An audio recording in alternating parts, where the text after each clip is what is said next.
Everyone, good morning. সবাই কেমন আছো? আমি অনেক ভালো আছি।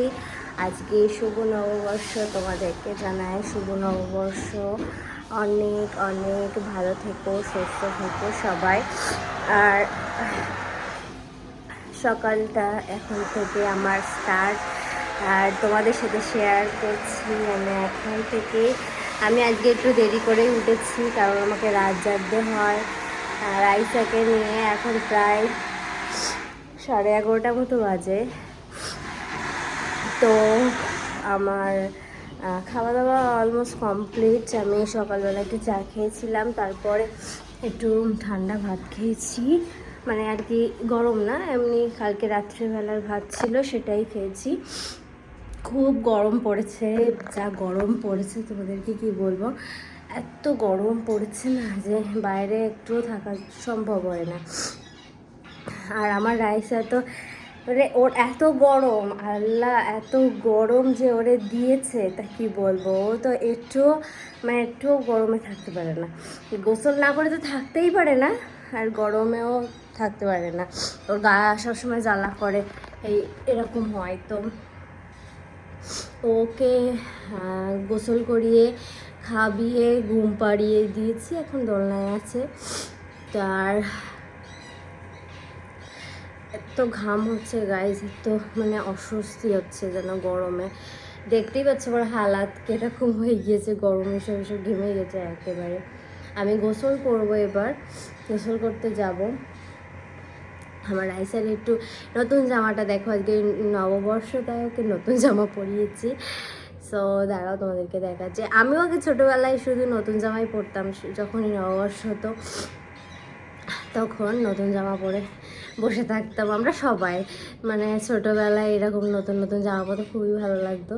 এখন রাইসা পরছে, তো দাঁড়াও তোমাদেরকে দেখাই রাইসার নতুন যে ড্রেস নববর্ষের। তোমাদের বলছি না রাইসার খুব গরম। এই দেখো,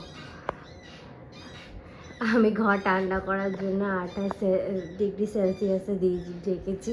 আপাতত ঘরটা ঠান্ডা হয়ে গেলে আমি আবার বন্ধ করে পাখা চালাবো। তো গরম যে রাইস এসি ছাড়া শুতে পারে না। আর রাত্রিবেলা করেও ছাড়তে হয়, কারণ আমি রাত্রিবেলা করে বেশি দিই না, 30°C রাখি, আর বেশি দিই না, কারণ রাত্রিবেলা একটু ঠান্ডা লাগার চান্সটা বেশি থাকে। তো রাত্রেবেলা একটু কমিয়ে দিই। অনেক গরম হলে তখন 29°C দিই, আর না হলে 30°C থাকে। আর রাইস এখন বিন্দাস ঘুমোচ্ছে, আমি এবারে গোসল করব। আর মা নিচে রান্না করছে। রাইস আমার হাজব্যান্ড গিয়েছিল সেদিন দীঘায়, মানে তার আগের দিন গিয়েছিল, তো সেটাই তোমাদের সাথে শেয়ার করছি। ও আমাকে ভিডিও করে পাঠিয়েছিল, আমি যেহেতু যেতে পারিনি তাই। তো ও একটা ভিডিও পাঠিয়েছিল, ওটা আমি এডিটিং করে ওকে আবার পাঠিয়েছিলাম। তো এইটা সেই ভিডিও। তো একটু দীঘা দেখা হয়ে গেল আমার ফোনেই। তো যাই হোক, আবার রাত্রেবেলা সন্ধ্যের দিকে নিজে গিয়েছিলাম, তারপরে আর ভিডিও করতে পারিনি কন্টিনিউ, সরি তার জন্য। তারপর আব্বু আবার হালখাতা করতে গিয়েছিল অনেক জায়গায়। তারপরে আমাদের আড়তেও ছিল হালখাতা, তো সেখান থেকে মিষ্টি আসে। তারপরে আব্বু যেখানে যায় হালখাতা করতে সেখান থেকেও মিষ্টি এসেছিলো, মানে কিছু সোনার দোকান। তারপর এমনি মাছের বাজারে কিছু হালখাতা ছিল, তো সেখান থেকে আব্বু মিষ্টি এনেছিল, হালখাতার ক্যালেন্ডার এনেছিল নতুন। তো এইভাবেই আমার আজকে এই নববর্ষটা কাটলো সারাদিন। আর তো তোমাদের কেমন কেটেছে জানিও, আমার ভালো কেটেছে। আর আবার নতুন একটা বছর পেয়েছি, সেটাও অনেক খুশি। তো তোমাদের আবার ভালো কাটুক সবারই দিন, আর তোমরা আমার জন্য দোয়া করো যাতে আমারও ভালো কাটে।